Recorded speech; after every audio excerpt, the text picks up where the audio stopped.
Renforcement de capacité des enseignants d'histoire-géographie de Côte d'Ivoire. Des enseignants membres de la Ligue des enseignants d'histoire-géographie de Côte d'Ivoire sont au rendez-vous du séminaire annuel à Bouaké. Au menu de ces 6 jours de travaux, la visite des sites touristiques, historiques et un renforcement de capacité. L'idée de se remettre ensemble pour mutualiser les connaissances, partager également les connaissances, découvrir les régions que nous enseignons à nos enfants.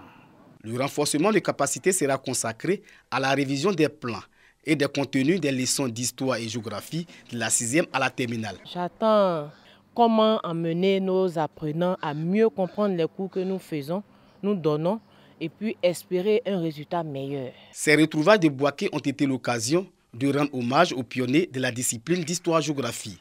Les participants s'engagent à accompagner la Ligue dans toutes les actions de promotion et de valorisation de la discipline. C'est un centre de formation qui est en jeu. Pratiquement depuis la création, ils ont réussi à faire les plans de tous les cours d'histoire-géo de la 6e à la terminale. Et ce plan est chaque fois remodelé parce qu'un plan n'est pas figé.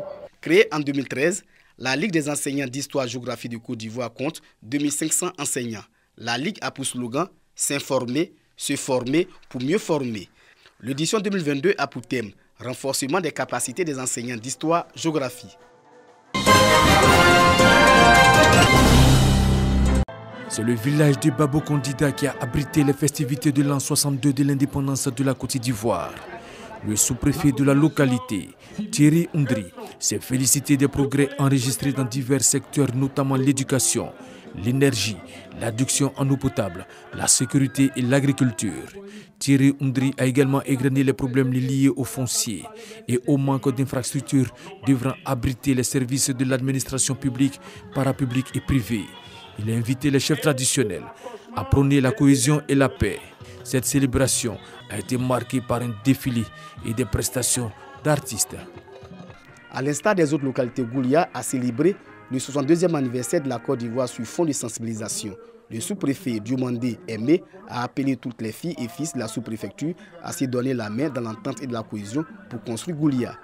Dans son adresse, le sous-préfet est également revenu largement sur le message du président de la République. À Goulia, défilés militaires et civils, l'adresse du sous-préfet ont animé cette célébration avec la forte mobilisation des populations et cadres. La célébration du 52e anniversaire de l'indépendance de la Côte d'Ivoire à Kimbiri-la-Nord, région du Folon, a été marquée par un défilé civil et militaire, des danses traditionnelles et bien d'autres activités dans le cadre du renforcement de la paix et de la cohésion sociale. Dans son allocution, le sous-préfet Zao Kwame Vincent a invité chaque habitant de la circonscription à s'inscrire dans la vision du président de la République, celle de faire de la Côte d'Ivoire un pays prospère qui repose sur les piliers de la paix et de la cohésion sociale entre les filles et fils de la nation. Les populations du Mali voisin ne se sont pas fait compter cette célébration. Sirasso, localité située à environ 60 km de Korogo, chef-lieu des régions du Poro. Ici, la célébration des 62 ans de l'indépendance de la Côte d'Ivoire s'est faite en présence du premier responsable de l'administration de Sirasso. Montée des drapeaux, défilé des forces de l'ordre et de la société civile au cœur de cette célébration. Touré Bangali n'a pas manqué de les inviter à prôner autour d'elle les valeurs de paix, de solidarité, de tolérance et d'amour.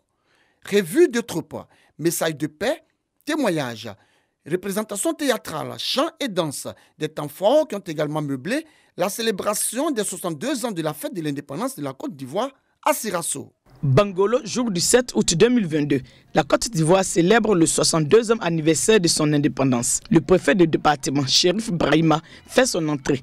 Hymne national, revue des troupes puis adresse de l'autorité préfectorale. L'administrateur civil, tout en reconnaissant la bonne marche du pays sous la houlette du président Alassane Ouattara, a exhorté ses concitoyens à être des acteurs de paix et de cohésion sociale pour relever les défis de développement. Un défilé militaire et civil et des prestations artistiques ont mis fin à la cérémonie. La localité de Kondosso, dans le département de Mbayakro, a vibré au rythme de la fête nationale. La population, dans toute sa diversité, et les élus locaux sont sortis pour célébrer en symbiose le 62e anniversaire de la souveraineté de la Côte d'Ivoire. Après le passage en revue des troupes et le défilé des civils, le sous-préfet Boitini Kossia, s'est adressé à ses administrés. Elle a d'abord rappelé et salué les efforts faits par le président de la République pour assurer le développement de Kondossou et le bien-être de ses habitants. La localité de Bata a accueilli les ressortissants de la sous-préfecture de Sandougou-Soba pour les festivités de l'an 62 de la Côte d'Ivoire indépendante. Avant d'assister au traditionnel défilé des forces vives de la circonscription, le sous-préfet Djekou Faye Léonard s'est adressé aux populations. Il a dénoncé certaines pratiques qui mettent à mal la cohésion sociale, telles que l'ordalie et surtout les conflits fonciers très récurrents dans la zone. Les populations de la sous-préfecture de Kandrouba, région du Poro, ont connu la joie de la célébration de l'indépendance du pays. Venus des 25 villages et campements de la localité, les populations ont été invitées à s'inscrire dans la dynamique de paix et de cohésion sociale enclenchée par le président de la République. Seriki Sanogo a informé ses administrés que la sous-préfecture n'est pas oubliée vu toutes les réalisations faites par le gouvernement, ouverture et reprofilage des routes pour l'évacuation des productions agricoles, construction des centres de santé et d'écoles primaires. Le sous-préfet encourage les populations à s'investir dans l'agriculture. Dapeoua, localité située dans le département de Soubré, les habitants venus en masse pour commémorer l'indépendance de la Côte d'Ivoire en synergie avec les forces de défense et de sécurité et les autorités locales. Cette célébration a été une lucane pour le sous-préfet de véhiculer des messages de cohésion sociale. Elle a invité ses administrés à la culture de la tolérance et à fédérer leurs énergies afin de préserver les importants progrès sociaux réalisés dans la sous-préfecture de Dapeoua. Les 62 ans de la cession à la souveraineté nationale et internationale de la Côte d'Ivoire célébrés dans la joie dans la sous-préfecture de Niéméné. Le sous-préfet a traduit la gratitude des populations au président de la République et à son gouvernement pour le bitumage de l'As Boniredougou-Néméné, une infrastructure qui donne un coup d'accélérateur au développement de la localité. Saint-Joseph Koué-Topa a engagé la population à travailler au renforcement de la cohésion sociale et à la consolidation de la paix, socle de tout développement. Les différentes populations de la sous-préfecture ont pris une part active à cette célébration avec leur parade. 7 août 1960, 7 août 2022, la Côte d'Ivoire indépendante a 62 ans. Occasion pour Soro Fatogoma, préfet du département de Biankouma, de saluer la gouvernance du président Alassane Ouattara qui, en une décennie, a amélioré considérablement les conditions de vie de ses concitoyens. Il a salué également les efforts du chef de l'État pour le renforcement de la cohésion sociale, surtout les mesures annoncées lors de son adresse à la nation du 6 août. Un défilé de toutes les forces vives de Biankouma a ponctué la cérémonie. Dans la sous-préfecture de Bodokourou, la célébration de la fête de l'indépendance est tournante dans les villages. Une idée du sous-préfet Paulin Bailly. C'est Kongoti Aounyanou qui a abrité les festivités de l'édition 2022. Le sous-préfet a au nom des populations remercié le président de la République, Alassane Ouattara, pour toutes les infrastructures réalisées pour le développement de Bodokourou.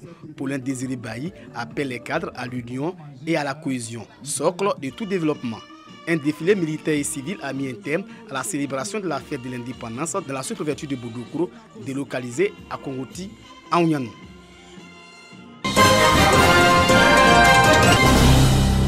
Après 2 années d'interruption, pour cause de Covid-19, le tournoi de football de la Fondation Children of Africa, doté du trophée de la première dame, Dominique Ouattara, reprend ses marques. Le maire de Bouaké, Guibo Nicolas, procède au lancement de la 13e édition de cette compétition sportive. Je voudrais remercier Mme Dominique Ouattara qui permet à nos enfants de compétir sainement dans cette Coupe Dominique Ouattara. C'est la 7e édition. Nous espérons qu'elle sera aussi belle que les éditions précédentes. À Bouaké, 7 centres de formation participent à cette édition. En match d'ouverture, Diara FC en jaune et blanc avec des passes bien précises s'impose face à Gambourou FC en bleu et blanc. Score final 3-0. Le président du comité d'organisation rappelle que ce tournoi participe à l'épanouissement des adolescents en leur apportant des valeurs telles que l'esprit d'équipe et la discipline. Parlant de la phase pratique du tournoi, il est bon de signifier que nous avons mobilisé 37 centres de formation de la commune. Ensuite, nous avons sélectionné 16 parmi les 37 selon des critères bien définis. Pratiquer le sport, ce n'est pas uniquement faire couler la sueur pour mieux se porter. C'est aussi un puissant instrument d'éducation et de développement. La finale est prévue pour le 10 septembre 2022.